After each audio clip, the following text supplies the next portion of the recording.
आरोपी नेपाल का है, नेपाल पुलिस से संपर्क में है, 25,000 का इनाम रखा है, ये आरपी सिंह की तरफ से कहा गया है। तो इस पूरे मामले में बीजेपी का रिएक्शन सामने आया, जिसमें कहा गया कि मुख्य आरोपी नेपाल से ताल्लुक रखता है, नेपाल पुलिस से कांटेक्ट में इस वक्त उत्तराखंड की पुलिस है। 25,000 का इनाम भी मुख्य आरोपी के ऊपर रखा गया है।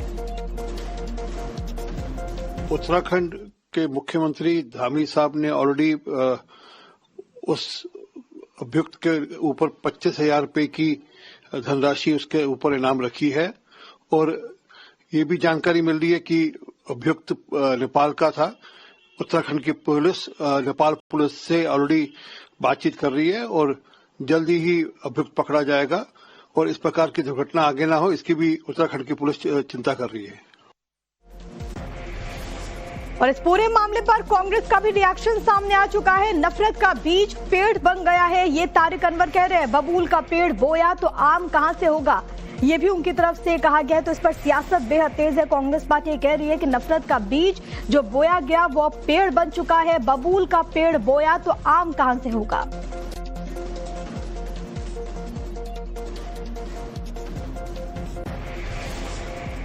तो आपको बताते चले, जहां पर एक घटना, बड़ी घटना जिससे हर कोई दुखी है, हर कोई आक्रोशित है, तो वहीं इस पर सियासत भी इस वक्त चरम पर है।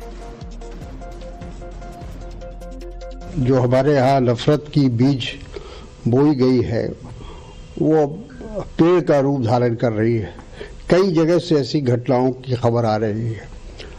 अभी जो क्रिसमस के मौके पर जिस प्रकार से क्रिश्चियन परिवार को या क्रिश्चियन जो समुदाय के लोग थे उनको प्रताड़ित किया गया, तो ये सब कहावत है ना कि जो जिस चीज का बीज बोइएगा वही होगा ना। बबूल का पेड़ लगाइएगा तो बबूल होगा, उसमें आम तो पैदा नहीं होगा।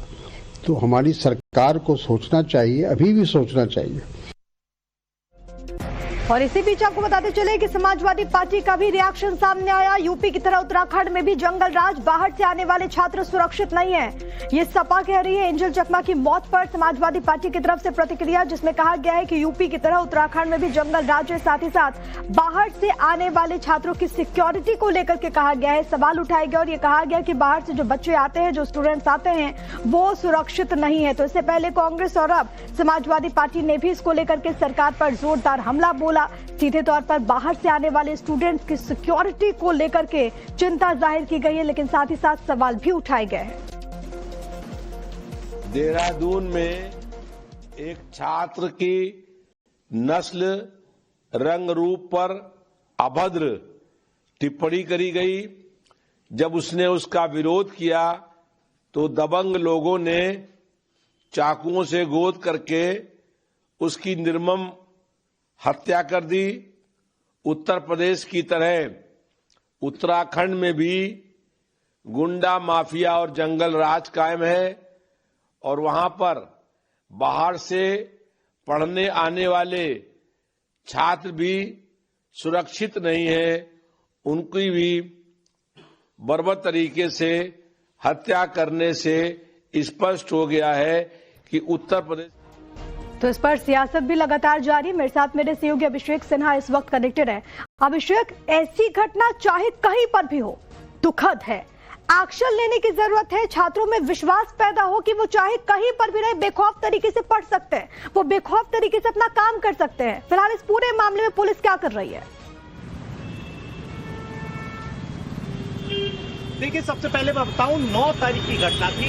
9 से 11 तारीख तक छात्र एप्लीकेशन लेके दौड़ते रहे, घूमते रहे कि हमारे साथी को जिन्होंने पीटा है, मारा है, गंभीर रूप से घायल कर दिया है, जो हॉस्पिटल में एडमिट है, उसके लिए एप्लीकेशन ले ली जाए। लेकिन एप्लीकेशन नहीं ली गई। लगातार दौड़ाते रहे, इधर से उधर करते रहे। इसके बाद जब गंभीर मामला दिखा और सीसी कुछ फुटेज दिखे और कुछ चश्मदीदों ने उसके बारे में जानकारी दी, तब एप्लीकेशन ली जाती है, तो मुख्यमंत्री से बात की जाती है, तब एप्लीकेशन लेके 4 लोगों की गिरफ्तारी होती है। 4 लोग गिरफ्तार हो जाते हैं, 1 फरार रहता है। लेकिन आपको बता दूं, अभी 2 दिन पहले उस युवक की, घायल युवक की मौत हो जाती है। वही देहरादून है जहां पर लोग पढ़ने आते हैं, अपना भविष्य के लेके सपने लेकर आते हैं, और यहाँ उस युवक की, त्रिपुरा के जो नॉर्थ ईस्ट का युवक था, उसे इस बात पर मार दिया जाता है कि उसके ऊपर नस्लीय टिप्पणी की जाती है, उसका विरोध करने पे मार दिया जाता है। ये वाकई में बेहद शर्मनाक है और इस बात को लेकर मुख्यमंत्री बेहद गंभीर है। उन्होंने तत्काल प्रभाव से 25,000 रुपए का इनाम घोषित कर दिया है, जो फरार है अभी, और वो लड़का नेपाल भाग गया है। ऐसी सूचना मिल रही है, लगातार पुलिस एक्शन में है उसके घर पे। और जरूरी है कि ऐसे मामलों में सख्त एक्शन लिया जाए ताकि एक नजीर पेश हो कि आइंदा ऐसी घटनाएं दोबारा कहीं ना हो। बहुत शुक्रिया आपका तमाम बातचीत और जानकारी हम तक पहुंचाने के लिए। अभिषेक नाम भी मुख्य आरोपी के ऊपर रखा गया है। उत्तराखंड के मुख्यमंत्री धामी साहब ने ऑलरेडी उस अभियुक्त के ऊपर 25,000 रुपए की धनराशि उसके ऊपर इनाम रखी है, और ये भी जानकारी मिल रही है कि अभियुक्त नेपाल का था। उत्तराखंड की पुलिस नेपाल पुलिस से ऑलरेडी बातचीत कर रही है और जल्दी ही अभियुक्त पकड़ा जाएगा, और इस प्रकार की दुर्घटना आगे ना हो, इसकी भी उत्तराखंड की पुलिस चिंता कर रही है। और इस पूरे मामले पर कांग्रेस का भी रिएक्शन सामने आ चुका है। नफरत का बीज पेड़ बन गया है, ये तारिक अनवर कह रहे हैं। बबूल का पेड़ बोया तो आम कहां से होगा, ये भी उनकी तरफ से कहा गया है। तो इस पर सियासत बेहद तेज है। कांग्रेस पार्टी कह रही है कि नफरत का बीज जो बोया गया वो अब पेड़ बन चुका है। बबूल का पेड़ बोया तो आम कहां से होगा।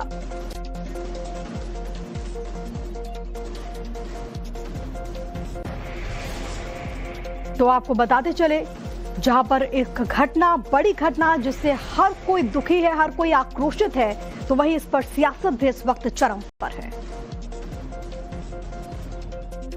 जो हमारे यहाँ नफरत की बीज बोई गई है वो पेड़ का रूप धारण कर रही है। कई जगह से ऐसी घटनाओं की खबर आ रही है। अभी जो क्रिसमस के मौके पर जिस प्रकार से क्रिश्चियन परिवार को या क्रिश्चियन जो समुदाय के लोग थे उनको प्रताड़ित किया गया, तो ये सब कहावत है ना कि जो जिस चीज का बीज बोइएगा वही होगा ना। बबूल का पेड़ लगाइएगा तो बबूल होगा, उसमें आम तो पैदा नहीं होगा। तो हमारी सरकार को सोचना चाहिए, अभी भी सोचना चाहिए। और इसी बीच आपको बताते चले कि समाजवादी पार्टी का भी रिएक्शन सामने आया। यूपी की तरह उत्तराखंड में भी जंगल राज, बाहर से आने वाले छात्र सुरक्षित नहीं है, ये सपा कह रही है। एंजल चकमा की मौत पर समाजवादी पार्टी की तरफ से प्रतिक्रिया, जिसमें कहा गया है कि यूपी की तरह उत्तराखंड में भी जंगल राज है, साथ ही साथ बाहर से आने वाले छात्रों की सिक्योरिटी को लेकर के कहा गया है, सवाल उठाए गए और ये कहा गया कि बाहर से जो बच्चे आते हैं, जो स्टूडेंट्स आते हैं, वो सुरक्षित नहीं है। तो इससे पहले कांग्रेस और अब समाजवादी पार्टी ने भी इसको लेकर के सरकार पर जोरदार हमला बोला। सीधे तौर पर बाहर से आने वाले स्टूडेंट्स की सिक्योरिटी को लेकर के चिंता जाहिर की गई है, लेकिन साथ ही साथ सवाल भी उठाए गए हैं। देहरादून में एक छात्र की नस्ल, रंग रूप पर अभद्र टिप्पणी करी गई। जब उसने उसका विरोध किया तो दबंग लोगों ने चाकुओं से गोद करके उसकी निर्मम हत्या कर दी। उत्तर प्रदेश की तरह उत्तराखंड में भी गुंडा माफिया और जंगल राज कायम है, और वहां पर बाहर से पढ़ने आने वाले छात्र भी सुरक्षित नहीं है। उनकी भी बर्बर तरीके से हत्या करने से स्पष्ट हो गया है कि उत्तर प्रदेश। तो इस पर सियासत भी लगातार जारी। मेरे साथ मेरे सहयोगी अभिषेक सिन्हा इस वक्त कनेक्टेड है। अभिषेक, ऐसी घटना चाहे कहीं पर भी हो दुखद है, एक्शन लेने की जरूरत है। छात्रों में विश्वास पैदा हो कि वो चाहे कहीं पर भी रहे बेखौफ तरीके से पढ़ सकते हैं, वो बेखौफ तरीके से अपना काम कर सकते हैं। फिलहाल इस पूरे मामले में पुलिस क्या कर रही है? देखिए, सबसे पहले मैं बताऊं, 9 तारीख की घटना थी। 9 से 11 तारीख तक छात्र एप्लीकेशन लेके दौड़ते रहे, घूमते रहे कि हमारे साथी को जिन्होंने पीटा है, मारा है, गंभीर रूप से घायल कर दिया है, जो हॉस्पिटल में एडमिट है, उसके लिए एप्लीकेशन ले ली जाए। लेकिन एप्लीकेशन नहीं ली गई। लगातार दौड़ाते रहे, इधर से उधर करते रहे। इसके बाद जब गंभीर मामला दिखा और सीसी कुछ फुटेज दिखे और कुछ चश्मदीदों ने उसके बारे में जानकारी दी, तब एप्लीकेशन ली जाती है, तो मुख्यमंत्री से बात की जाती है, तब एप्लीकेशन लेके 4 लोगों की गिरफ्तारी होती है। 4 लोग गिरफ्तार हो जाते हैं, 1 फरार रहता है। लेकिन आपको बता दूं, अभी 2 दिन पहले उस घायल युवक की मौत हो जाती है। वही देहरादून है जहां पर लोग पढ़ने आते हैं, अपना भविष्य के लेके सपने लेकर आते हैं, और यहां उस युवक की, त्रिपुरा के जो नॉर्थ ईस्ट का युवक था, उसे इस बात पर मार दिया जाता है कि उसके ऊपर नस्लीय टिप्पणी की जाती है, उसका विरोध करने पे मार दिया जाता है। ये वाकई में बेहद शर्मनाक है और इस बात को लेकर मुख्यमंत्री बेहद गंभीर है। उन्होंने तत्काल प्रभाव से 25,000 रुपए का इनाम घोषित कर दिया है, जो फरार है अभी, और वो लड़का नेपाल भाग गया है। ऐसी